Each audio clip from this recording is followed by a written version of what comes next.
जैन साथियों, कल माननीय सर्वोच्च न्यायालय ने एक ऐतिहासिक फैसला दिया।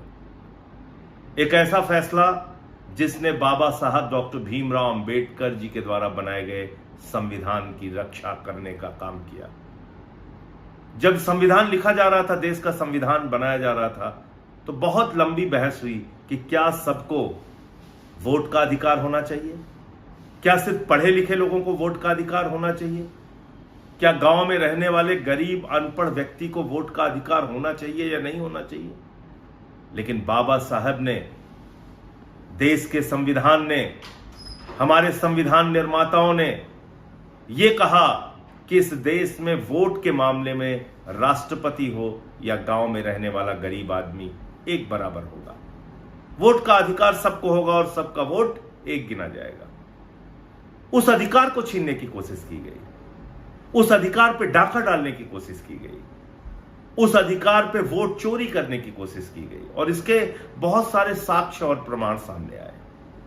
एसआईआर क्या है? एसआईआर, जिस एसआईआर के तहत 65 लाख लोगों के नाम काट दिए गए, 65 लाख बिहार के मतदाताओं को वोट करने से वंचित किया जाएगा। उनके वोट का अधिकार छीनने की कोशिश की गई चुनाव आयोग के द्वारा। और कैसे की गई? जिंदा लोगों को मरा हुआ साबित कर दिया, मरे हुए लोगों को जिंदा साबित कर दिया। कुत्ते का निवास प्रमाण पत्र बन रहा है बिहार में, ट्रंप का वोट बिहार में बन रहा है। ऐसे हास्यास्पद मामले सामने आए जिसको देख के लोग हैरान हैं कि आखिर ये हो क्या रहा है। और ये कौन सा एसआईआर है जिसमें आप सिर्फ 65 लाख वोट डिलीट करने का काम कर रहे हैं, आप वोट जोड़ने का काम नहीं कर रहे हैं। इसका मतलब आपकी मंशा है टारगेट करके उन वोटों को काटना जो विपक्ष को जाता है, जिससे भारतीय जनता पार्टी और उनके गठबंधन को, जेडीयू को नुकसान हो सकता है। इसका तो साफ मतलब यही है, क्योंकि अगर आप कह रहे हैं कि यह गहन पुनरीक्षण है मतदाता सूची की, तो उसमें नाम कटने भी चाहिए और नाम जुड़ने भी चाहिए। आपने तो एक वोट भी नहीं जोड़ा, आपने तो सिर्फ 65 लाख वोट काट दिए, सीधे सीधे काट दिए। और इस पर कल माननीय सर्वोच्च न्यायालय ने कहा कि वो 65 लाख नाम कौन से हैं, आपने क्यों काटे हैं, क्या उसका आधार है, इसको सार्वजनिक कीजिए। चुनाव आयोग ने बहुत सारे बहाने किए, भारतीय जनता पार्टी लगातार उनके पक्ष में खड़ी है। तो ये तो चोर चोर मौसेदे भाई का गठबंधन हो गया। चुनाव आयोग की चोरी में भारतीय जनता पार्टी वाले उनके साथ क्यों खड़े हैं? इसका मतलब भारतीय जनता पार्टी के इशारे पर चुनाव आयोग की ये चोरी चल रही थी, उनके इशारे पे ये सब कुछ हो रहा था। कह रहे हैं हम नहीं बताएंगे हमने क्यों आपका नाम काटा है, हम नहीं बताएंगे कि 65 लाख वोट हमने क्यों काट दिए। उसके काटने का आधार क्या है?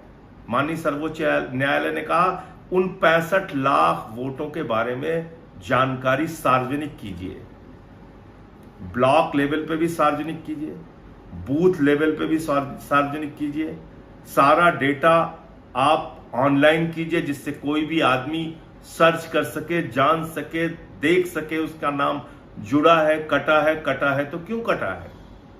और इसमें तो जुड़ने का सवाल नहीं, कटा है। अब इसमें एक और नया खेल है जिसकी चर्चा मैं आज आपसे करना चाहता हूं। वो खेल है नॉट रिकमेंडेड।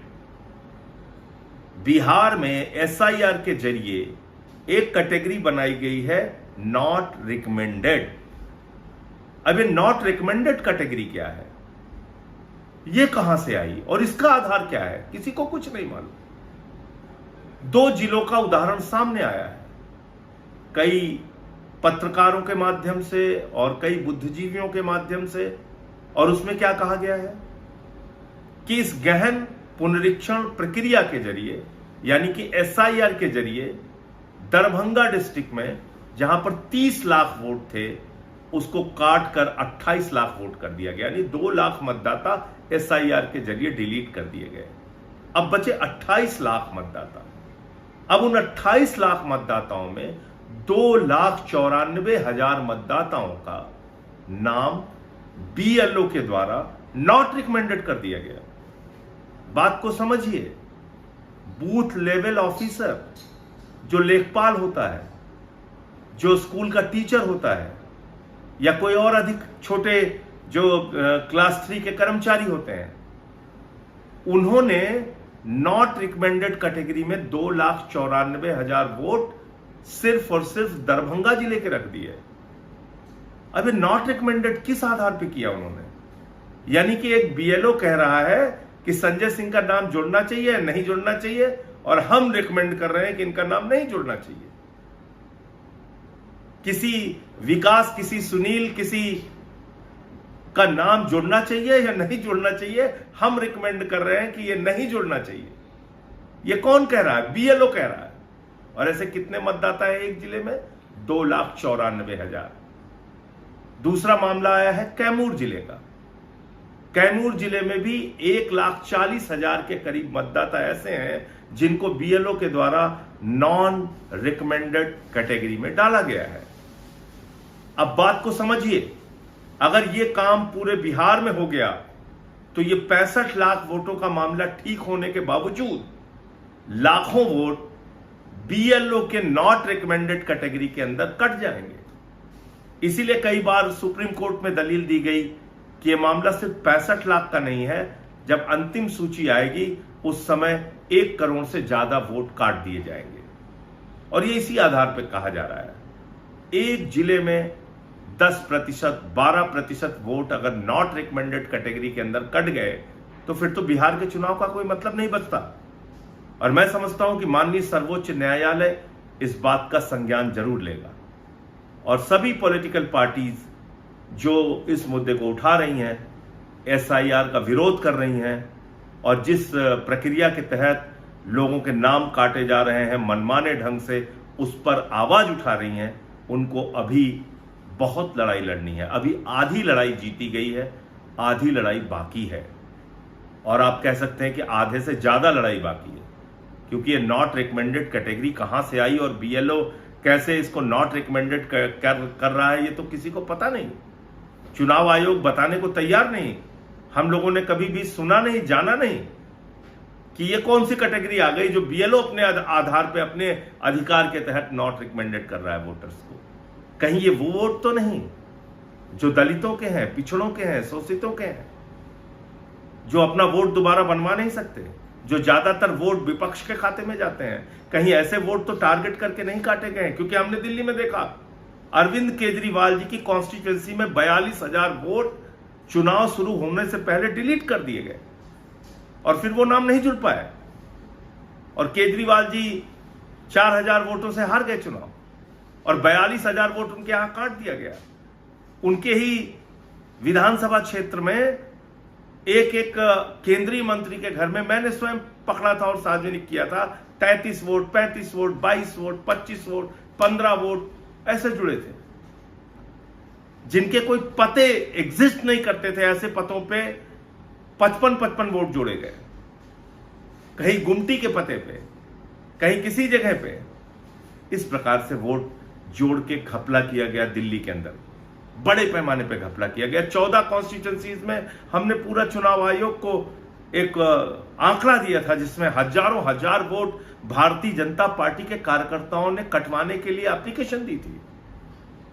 तो आप समझ सकते हैं कि ये चुनावी घोटाला करके भारतीय जनता पार्टी राज्य दर राज्य चुनाव जीत रही है, देश का चुनाव जीत रही है। फिर हमारे चुनावी लोकतंत्र का क्या होगा?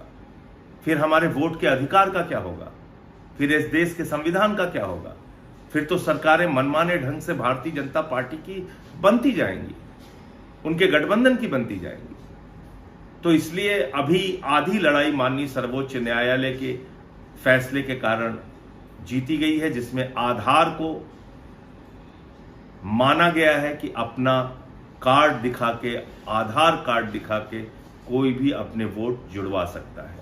ये एक बड़ी जीत है और ये शायद ये फैसला देश के पैमाने पर भी काम देगा अगर ये एसआईआर की प्रक्रिया आगे बढ़ती है तो, क्योंकि आधार मानने से चुनाव आयोग इनकार कर रहा था। ये बड़ी अजीब बात है कि वही आधार कार्ड को आधार मानकर झारखंड में लोगों के नाम जोड़े गए मतदाता सूची में, लेकिन बिहार में कह रहे हैं हम आधार कार्ड नहीं मानेंगे, क्योंकि उनको घपला करना है, वोट की चोरी करनी है, चुनाव बीजेपी को जितवाना है। तो इसलिए ये अभी आधी लड़ाई जीती गई है, आधी लड़ाई अभी और बाकी है। वोट चोरों को छोड़ना नहीं है, वोट चोरों के खिलाफ आवाज बुलंदी के साथ उठाते रहना है। जय हिंद, इंकलाब जिंदाबाद।